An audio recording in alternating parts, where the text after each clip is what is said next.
What's up guys, Sendo here, just a little intro. I'm an Elsword player who's associated with creating anime-styled music videos for Grunchase and Elsword. As you can clearly see here, the scope of my ventures was not really that vast to begin with, since at first it was only a hobby of mine. It felt good to put two of the things that I hold dear, them being anime and games. Did I really just say that out loud? And being able to craft it into something that, actually works well. The only thing that has kept me on doing this was my passion for these games that I played, but as of late, that passion just vanished.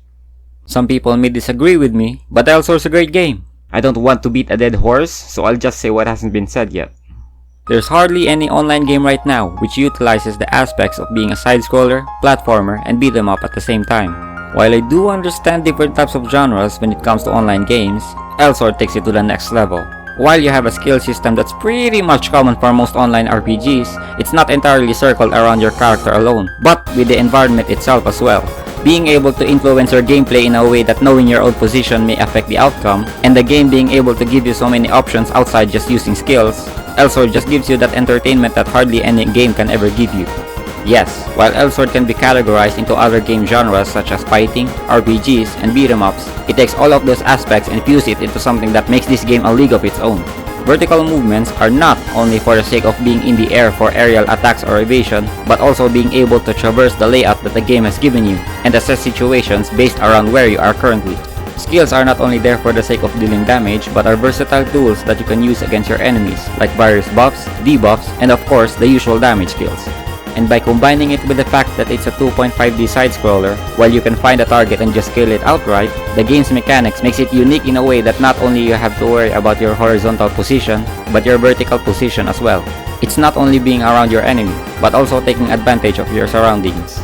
The skill system is not only about your skills, but also being able to manage it, since your MP recovery is not limited to using consumables like potions. Being able to fully utilize your character's mechanics aids you in unleashing those skill combos that you seek. And I'm not only talking about passives or buffs. You are given the option to also utilize your character's combos to fill up your MP resource, with the amount varying across the wide character roster. And that's also one thing about Elsword, its wide variety of characters or classes that you can play with. While currently there are 12 playable characters, you are also given the option to choose one out of 3 job paths to suit your interests. I'm not really gonna try explaining each and every character, so you can just look them up. Because, this is not a video for the sake of introducing Elsword. Now you may be thinking why I'm praising this game so much but decide to leave it. Well, it's not entirely the game's fault, but to the ones handling it. Elsword is a very misguided game. Despite some of the good things I said about this game, it's only to describe the nature of what Elsword could have been, not Elsword itself. At first, it had a good thing going on. But for some reason, because it had to cater to a certain audience, it has gradually fallen from grace. It has come to the point where no matter what happens to the game, it will never be as gratifying as it used to be. The game as of now just does not reward you well enough for both the effort you put into it and the fun you want out of it. The process of raising your character is just all over the place. The game just does not know how to guide you through it, at least in a convenient way for the players themselves. While yes, the dungeons are fun, for the most part, but there certainly are huge difficulty curves here and there that the prerequisites don't give you enough knowledge to even overcome them. A game should be able to teach its players about its core mechanics gradually, if not abrupt. Keep in mind that I'm not going to talk about these scenarios with the mindset of either soloing or doing it with the party, since they have different outcomes based on player opinion. I'm just talking about the dungeon mechanics itself. And I won't be talking about PvP. I'm not really the type of guy, so... For example, almost all the dungeons pre-Elysion are pretty straightforward, right? You breeze through dungeon rooms since they're mostly linear and don't have anything in them that makes it a difficult task outside having enemies as your obstacles. You go on your merry way, by merry way I mean days of grinding, and then you come across this thing right here. Yes, something that was not a given to the 30 plus dungeons prior to this. Actual platforming. And please don't mention about some stuff on previous dungeons, because come on, it's just a simple jump. Anyway, while platforming, in its core, is usually only about the battle against your positioning and perspective, the fact that A. You've got pattern consistent lasers that deal damage to you, and they don't cause flinch, so you receive gradual damage over time while exposed to the laser. B. A pitfall on where whenever you fall into it, regardless of your current position, brings you back to the platform before the said pitfall. See, giving you little to no reward after succeeding this task, whether you pass through unscathed or not, you are then bombarded by a series of rooms that have tons of enemies in it. All with the fact that you, assuming you're a new player, will have low to average tier equipments. Good luck fighting against the boss in this dungeon. Let's just say you need it. Now I can stress the fact that this game can be a pay-to-win game and that there are certain aspects that need manual labor to actually achieve something. Because trust me, I have a friend that has literally paid little to no cash in this game to get himself stronger.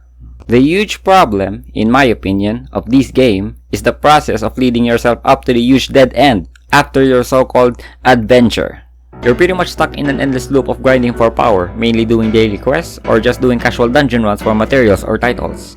It can be fun for the first few times, but you'll eventually realize that you're pretty much a slave to the game at this point. You're going to go online, do what you're supposed to do for that day, and log off. That's pretty much it.